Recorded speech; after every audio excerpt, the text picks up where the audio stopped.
And the shameless Sussexes car chase melodrama may have gripped the world's media, but one glaringly obvious question on my mind, having watched Harry attack and condemn the British press for decades following his mother's death, we now see the runaway royals apparently suffer far worse media intrusion after moving to America. The grass isn't always greener, is it, Harry? You see, the UK boasts a strictly regulated media market that provides ample protection to members of the royal family, including Harry and Meghan, until they skulked off to the States.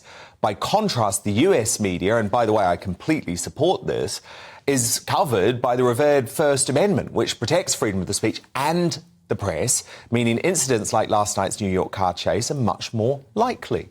But what do you think? Does the Harry and Meghan New York drama prove the couple would have been safer in the UK? Email me, Dan at gbnews.uk. Vote in our poll on Twitter. But to tackle this now, former Royal Protection Officer Di Davis, the American political analyst Lee Cohen, and the royal author and commentator, she gets mad at me when I say this, but she's a supporter of Harry and Meghan, Dr. Tessa Dunlop. So, Lee Cohen, let me kick off with you, because you happen to be in our great country at the moment for the NatCon conference.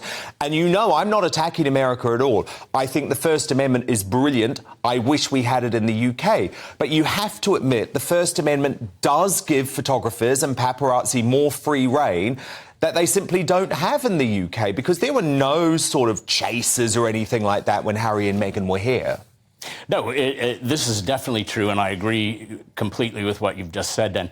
But, if safety were the number one issue, then Harry and Meghan should simply have, this won't make me the most popular guy in the room, but they should have stayed in the UK as working royals, because moving to the United States, Harry's exposed his family without the protections that he would have enjoyed as the son of the monarch here. Yeah, indeed. I mean, you can't really disagree with that, Tessa Dunlop, can you? They would have been far more safe here, far more protected here. Forgive me for going off piece, but I've had the misfortune of being wired into your show from the top. And before we get into the spurious debate about whether Harry and Meghan should have remained in the royal prison, which is how they perceived it, what your contributors just said is, oh, they can't possibly leave the royal family, otherwise they're unsafe, which makes you worry about the institution if it's one you can't leave. But before we come to that spurious point, if I may just point out, first of all, your montage at the top of the show when you accused the mainstream mass media of buying hook, line and sinker the Sussexes quotes. That's not true. I featured in some of those programmes. You cut out early from every clip. In each case, they said, according to the Sussexes, as reported by the Sussexes, breaking news, they qualified, they weren't stating 100%. That's what happened. That statement went around the world. That statement went around the world, and it was treated as fact. And may I just say, in defense of my statement, Tessa, that it was owing to Harry and Meghan's very poor choices to actually pull back, that their family was exposed. It had nothing to do with the royal family. It had nothing to do. It was all owing to them and their narcissistic, self-serving choices to move to the United States. Indeed. How do you respond to that, Tessa?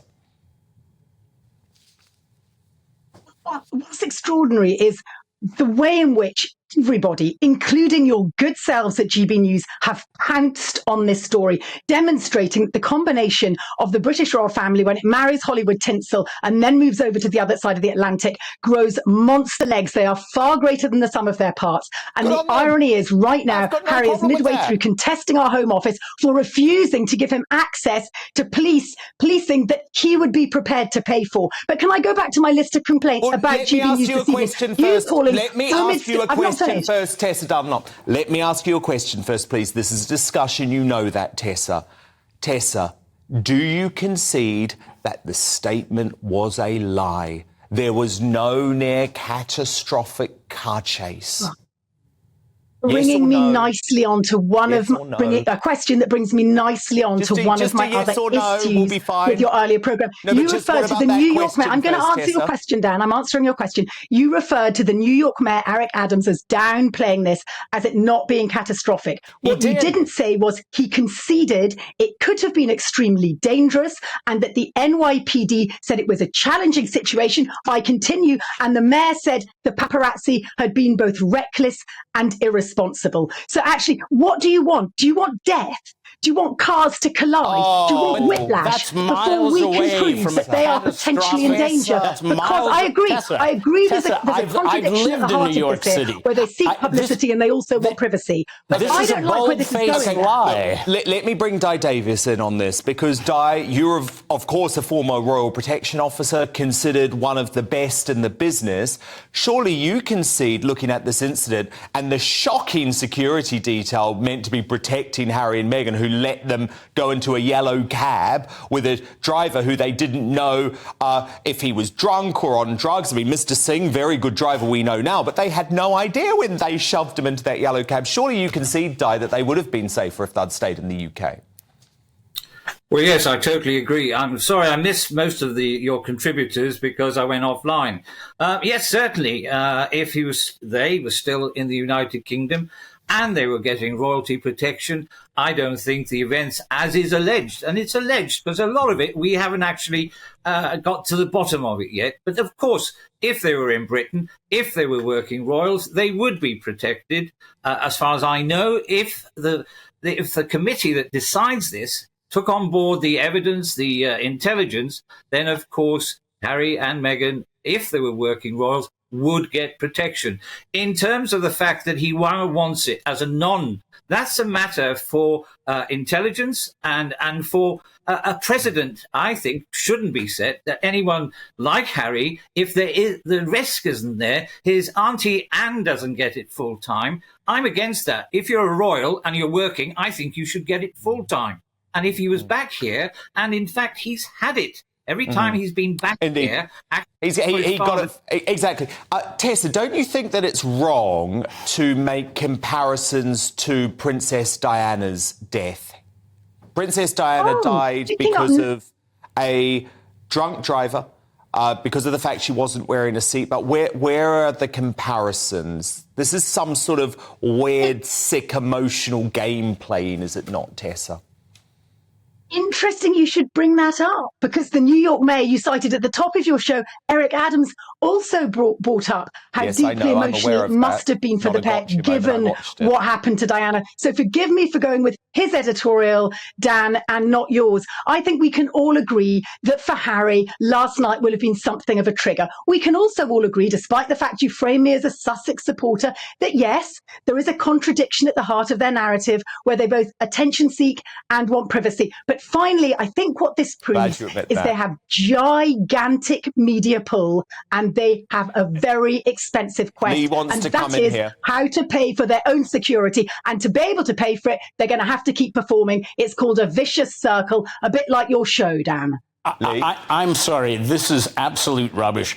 This gives new meaning to the Queen's prescient remark that recollections may vary. Because isn't it delicious that everyone who's been on the ground, from the taxi driver to the New York City police officials, have not corroborated their story. And I've lived in New York City. I spent 10 years in New York City. You can't walk 2 blocks in New York City, let alone have a 2-hour marathon a la O.J. Simpson, which is how they've depicted this so-called catastrophic event. Indeed. I mean, it was ridiculous. It was ridiculous. Di, just I want to ask you a final question just on the specifics of the security.